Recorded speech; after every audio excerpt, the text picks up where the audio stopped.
안녕하세요. 안전한 투자로 편안한 노후 준비 중경투 TV입니다.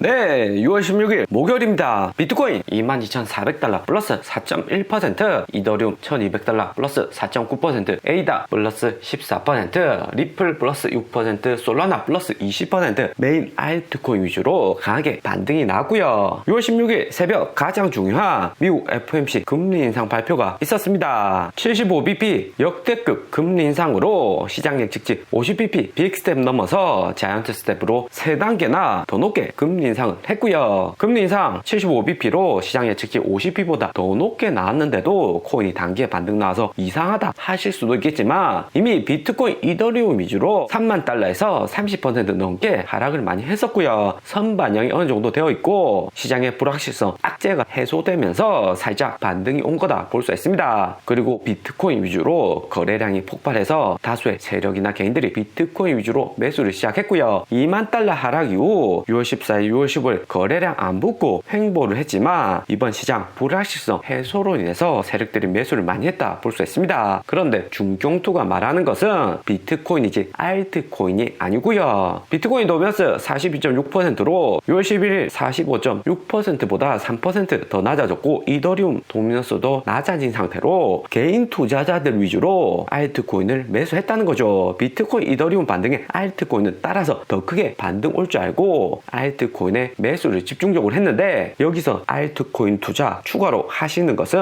매우 리스크가 크다 볼 수 있습니다. 꼬시기 이후 하락을 조심해야 되고요. 이전에 물렸던 알트코인들 최근 같은 구간에서 매도하는 지점이고 절대 추가 매수할 지점은 아니다 볼 수가 있는 거죠. 무엇보다 비트코인 거래량 붙기는 했지만 USDT, 테더 시가총액을 보시면 4월 90조 8빌리언에서 7빌리언 80조로 10조 이상이 되는 돈이 시장에서 빠져나갔습니다. 새벽에 미국 75bp 금리 인상 발표되면서 또 추가로 3조 가까운 자금이 테더에서 빠져나왔고요. 테더 시가총액은 USDT, 테더 도미넌스하고는 다른 겁니다. 테더에서 돈을 빼서 알트코인을 매수한 것이 아니라 최근 폭락장의 기관들 비트코인, 알트코인을 USDT, 테더로 바꾼 다음에 테더를 은행 통장으로 옮겼다는 이야기가 될 듯 하고요. 업비트로 치면 코인 팔고 원화로 바꿨고 코인 이제 투자 안 할 거라면서 K뱅크로 돈을 다 뺐다는 의미가 될 듯 합니다. 올해 5월을 기점으로 세력들 코인 단기 반등 어려울 수 있다고 계속해서 현금을 인출한다 볼 수가 있고요. 이렇게 USDT, 테더 시가총액이 작아지면 이후 코인 호재가 생기더라도 코인으로 들어오는 자금은 제한될 수밖에 없는 거고 상수도 이전처럼 시원시원하게 못 오르는 구간이 나올 수가 있고요. 선물 투자 역시 마찬가지입니다. 올해 비트코인 그나마 3만 달러 유지했던 메인 이유가 비트코인 선물 미계절 약정 볼륨이 3.5빌리언으로 높은 수준을 유지를 했었고요. 선물 시장에서 롱숏 포지션 청산되면서 코인 시장 내 자금이 선물 시장에서 유입돼서 비트코인 가격 그나마 5월에 3만 달러 유지를 했던 겁니다. 하지만 작년 11월 7빌리언 넘었던 선물 미계절 약정 볼륨은 최근 폭락장에 2.7빌리언으로 크게 하락을 했고요. 올해 3.5빌리언보다도 20%가량 하락을 한 거죠. 이렇게 되면 이후 선물 시장에서 현물로 들어올 수 있는 자금도 제한되는 거고 갈수록 줄어든다 볼 수 있습니다. 시장 내 돈이 말라가는 거죠. 비트코인 하락을 안 하더라도 변동폭은 작아지는 거고 비트코인 횡보하면 알트코인 팔아다가 선물로 다시 진입을 하는 악순환이 이어질 수가 있습니다. 6월 16일 FOMC 드디어 금리 인상을 했고요. 75bp 금리 인상으로 1994년 28년 만에 단기간에 가장 높게 금리를 올렸습니다. 금리 인상 이후 파월 의장 주요 발언을 살펴보면 이번 금리 인상 75bp 하고도 7월 28일 또 75bp 금리 인상 가능하다고 이야기를 했고요. 또 50bp도 금리 인상 할 수도 있다는데 무엇보다 7월에 6월보다 낮은 인플레이션율이 나온다면 50bp 금리도 인상이 가능합니다. 하지만 글로벌 유가 120달러 6월 15일까지 유지했던 것만 봐도 쉽게 7월에 인플레이션율 낮아지기는 어려울 듯 하고요. 그래서 파월 의장 이야기는 7월에도 75bp 금리 인상 할 거다 하는 이야기가 될 듯 듯 합니다. 연준이 예상하는 PC 인플레이션율은 4.3%에서 5.2%로 올려서 보고 있다고 하고요. 개인 소비 지출 물가가 5.2%로 개인들 물가 부담은 더 커진다 하는 거죠. 따라서 미국 GDP 연간 성장률은 올해 1.7%로 성장이 둔화된다고 합니다. 하지만 미국 경제는 견고해서 실업률은 4% 유지를 할 것이고 미국 경제는 연착륙을 한다 이야기를 했고요. 전형적으로 금리 올려서 인플레이션율 잡겠다고 하는 건데 단기에 경기 침체 올 수가 있으니까 실물 경제는 나빠지고 특히 부동산 경기가 하락할 가능성이 매우 높다 파월 의장 이야기를 했습니다. 금리 인상으로 인해서 주식 코인은 이미 선반영은 되었지만 은행 대출 비싸지면 다음으로 부동산 가격 상승에 영향을 줄 수가 있다는 이야기가 될 듯 하고요. 이번에 연준 75bp 금리 인상으로 2020년 4월 코로나 전 기준금리로 미국이 회귀를 했다 볼 수 있습니다. 단계 기준금리 인상으로 시장 충격, 경기 침체 있을 수는 있지만 연준이 75bp 금리 인상으로는 높은 인플레이션율 단기에 잡겠다는 의지를 시장에 보였기 때문에 주식이나 코인 긍정적으로 반응을 했다 볼 수 있습니다. 특히 미국 주식 코인하고 함께 반등이 좋게 나왔는데 나스닥 플러스 2.5%, S&P 1.4% 반등을 했고 석유 가격은 2.6% 마이너스 하락을 했고요. 히트맵에서 에너지, 석유 정유 회사들 위주로 빨간불이 났습니다. 석유 정유 회사들만 빨간불 마이너스고 전체적으로 빅테크 금융주는 상승을 했고요. 연준이 금리 인상하고 바이든 7월 사우디 방문 예정이기 때문에 석유 가격 단기 상승 추세는 꺾일 수 있다 시장이 예측한 듯 하고요. 대신에 석유 가격이 정말로 낮아질지 바이든 대통령 사우디 협상 잘 이끌어낼 수 있을지는 7월 바이든 대통령과 사우디 빌살만 회의 이후 석유 가격이 어떻게 움직인지가 중요할 듯 합니다. 미국 금리 인상 발표하고 석유 가격은 115달러로 마이너스 2.6% 하락을 했습니다. 올해 11월 미국 중간선거 전까지는 인플레이션을 확실히 낮춰줘야지 민주당 선거에서 승리하고 바이든도 2년 후 재선이 가능하다 볼 수 있죠. 개별 주식에서는 마이크로소프트, 애플, 구글 플러스 2%, 아마존, 테슬라 플러스 5%로 반등이 강하게 나왔고요. 금리는 올렸지만 이미 미국 주식 코인 많이 하락을 해서 선반영되었고 파월 의장 이야기한 대로 미국 경기 침체만 없다면 미국 주식에게는 단기 금리 인상은 긍정적이다 볼 수 있습니다. 특히 2분기 어닝이 중요하죠. 2분기 어닝에서까지 테슬라, 애플만 실적이 좋게 나온다면 주가 상승에게는 긍정적일 수가 있고요. 우리 비트코인은 연준 FOMC 금리 인상 발표 이후 반등이 오고 있는데 금리 75bp 역대급 인상하고도 7월에 75bp 더 올린다고는 하는데 반등이 오고 있습니다. 이미 선반영되어 있기 때문에 거래량 강하게 붙으면서 상승을 하고 있고요. 특히 4시간 봉에서 거래량이 강하게 나오고 있는데 최근 같은 움직임은 5월 12일 반등장하고 매우 비슷하다 볼 수 있습니다. 5월 5일 미국 빅스텝 금리 인상했고 그 다음 루나 사태 겹치면서 비트코인 38,000달러에서 26,000달러까지 크게 폭락을 했었죠. 이후 반등 2일 연속 강하게 나오고 거래량 터지면서 32,000달러까지 상승을 했습니다. 하지만 결국 다시 하락하면서 쭉 횡보하는 모습이 나왔고요. 하지만 5월처럼 이번 6월도 장기 횡보하는 구간이 나오면 비트코인은 2만 달러 초반 유지는 하겠지만 알트코인들은 계속해서 가격이 하락한다 볼 수 있습니다. 그럼 코인 하락이나 횡보가 아니라 크게 반등 오지 않을 것이냐 질문을 주실 수도 있는데 미국 주식하고 코인은 완전히 다르다 볼 수 있고요. 미국 주식은 7월 어닝 호재로 인해서 다시 반등이 오는 거지만 코인은 금리 인상, 양적 긴축으로 시장의 유동성이 줄어들면 코인 가격은 자연스럽게 하락을 할 수가 있습니다. 비트코인 가격만 어느 정도 명맥을 유지하는 거지 알트코인 추가 하락은 필연적이다 볼 수 있죠. 특히 미국 금리가 연말로 가면 3.5%까지 상승할 것으로 파월 의장 이야기를 했는데 연준이 금리를 이렇게 올려서 미국 인플레이션율 낮춘다고 하면 미국의 경기 침체 정도는 어느 정도 방어가 가능합니다. 하지만 신흥국 개발도상국은 경기 침체로 이어질 가능성이 매우 높고요. 특히 한국은 7월에 금리 인상 발표를 하는데 50bp 빅세 금리 인상 해야 될 가능성이 매우 높죠. 한국 경제는 부동산 가격 상승에 코로나 이후 소상공인 대출 높은 상황에서 50bp 금리 인상하며 이자 부담은 높아지고 경기 하락은 미국보다 더 커질 수가 있는 거고요. 한국뿐만 아니라 신흥국, 브라질, 중국, 일본 모두 마찬가지고 경기 체력이 낮은 개발도상국은 경기 침체가 더욱 심할 것으로 보입니다. 오늘의 영상은 여기까지입니다. 좀 더 디테일한 투자 정보가 필요하신 분들은 커뮤니티로도 자료가 공유되니까 멤버십 가입과 구독 부탁드립니다. 감사합니다.